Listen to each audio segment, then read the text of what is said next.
Bismillah ar-Rahman ar-Rahim. We now come to the topic of our Prophet, Muhammad, the son of Abdullah, peace be upon him and his family. And the first thing we will do is that we will look at him in a secular manner. First, we will ignore the religious aspect of things and just concentrate on him as a person.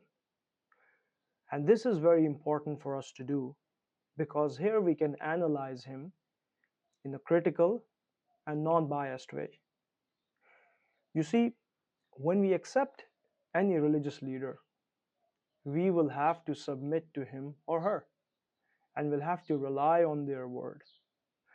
But before we reach that position, before we reach there, the intellect forces you to first determine whether the person is worth it or not. So, to do that, you can't rely solely on religious matters.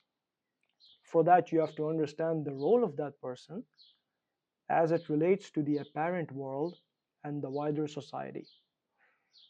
At that stage, we have to take things at face value.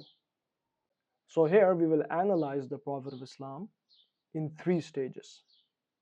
And the first of them is by learning what people who do not believe in Islam say about him. People who do not believe that he is a prophet or a representative of God. But to do this, we will not look at people who have learned about him through social media. We will actually look at what non-believing intellectuals say about him, people who have actually studied him. So I'll start with Michael Hart. And I mentioned this as in one of the previous videos. The historian Michael Hart wrote a book titled The 100, a ranking of the most influential persons in history. And his book talks about people from all walks of life. He talks about scientists, he talks about religious figures, he talks about philosophers, and he basically makes a comprehensive list of the most influential people in history. And Michael Hart puts Rasulullah at number one, the most influential person in the history of humanity. And Michael Hart is not a Muslim. And in fact, he is actually quite anti-Muslim. But Michael Hart confesses that nobody in history has been as successful as Muhammad, both religiously and secularly. According to him, he says, forget about Islam.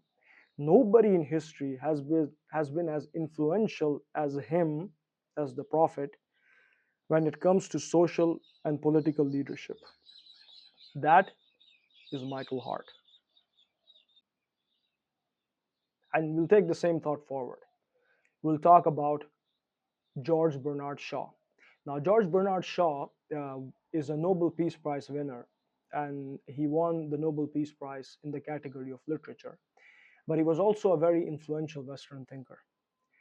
Now, George Bernard Shaw, in his book, The Genuine Islam, says about the Prophet, and I will quote him. He says, he, meaning the Prophet, must be called the savior of humanity. I believe that if a man like him were to assume the dictatorship of the modern world, he would succeed in solving its problems in a way that would bring it much needed peace and happiness. And this is a truly amazing quote, isn't it? So that's Bernard Shaw. Now, moving on. If you want to look at the influence of the Prophet in the Eastern and the Western world, you can look at prominent thinkers such as John William Draper, Montgomery Watt, and Maxim Rodinson, who basically say that the legal systems which were developed in Europe and the Western world have influences from the legal system of Muslims which they received from Muhammad. And in fact, Montgomery Watt, a social orientalist, also said about the Prophet's influence um, in the world.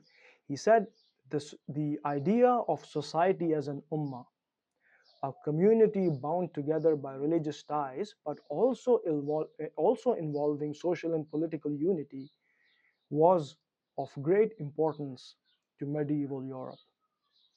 And this is regarding how the Prophet united Arabs who were basically impossible to unite. And which is why the Arabs had not really achieved anything in history before the Prophet. The next thing we could look at is the Prophet's truthfulness. And regarding this, Scottish historian and philosopher Thomas Carlyle says that the people around Muhammad unanimously called him Al Amin, the truthful, the faithful, true in what he said, true in what he did, and true in what he thought. And on this same topic, Montgomery Watt also confesses, and I quote, he says, to suppose Muhammad an impostor raises more problem raises more problems than it solves. Now, this is a very subtle hint, and I want you to think about what this means. The next thing we could look at is regarding the scientific and intellectual revolution in the world.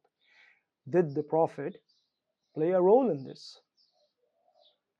John William Draper, an English scientist, said about the Prophet that Muhammad had established a system of intellectual culture and inquiry that became the foundation of the sciences during the golden age of Islam and indirectly influenced the Western Renaissance. And on this same topic, William Durant said, uh, and I believe what he said talks about the personality of the Prophet, tells us about the personality of the Prophet.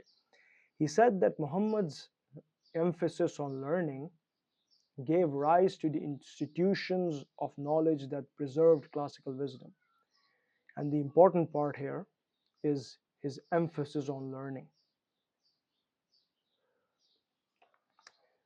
So, moving towards the end, I'd like to quote Robert Briffaut, who was a French anthropologist and who basically sums things up by saying that it was under the influence of the Arabian and Moorish revival of culture.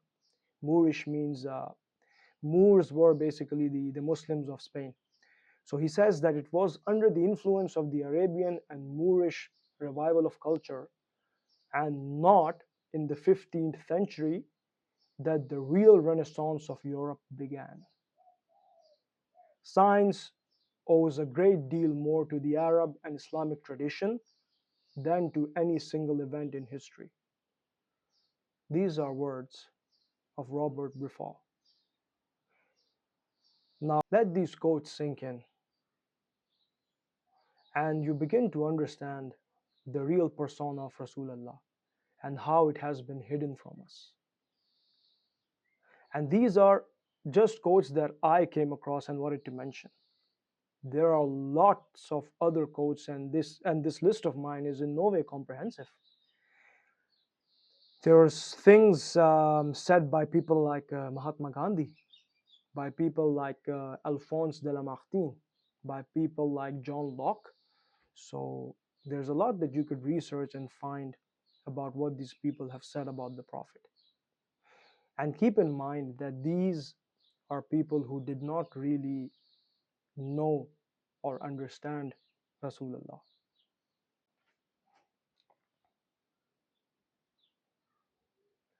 Which brings us to our next stage of inquiry, where we will try to look at the Prophet and his personality through the eyes of people who met him and knew him personally.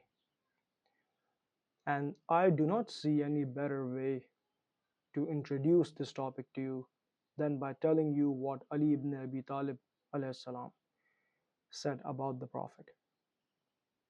And keep in mind, this is Ali, perhaps one of the greatest people in history when it comes to the topics of knowledge, when it comes to the topic of morality, when it comes to governance, when it comes to courage, when it comes to speech. What does he say about Rasulullah? He says, and I quote, he says, "Those who saw him were left in awe of him, and those who knew him automatically fell in love with him. I did not see any person like the Prophet of God, neither before and never after." And we will continue this topic in the next video.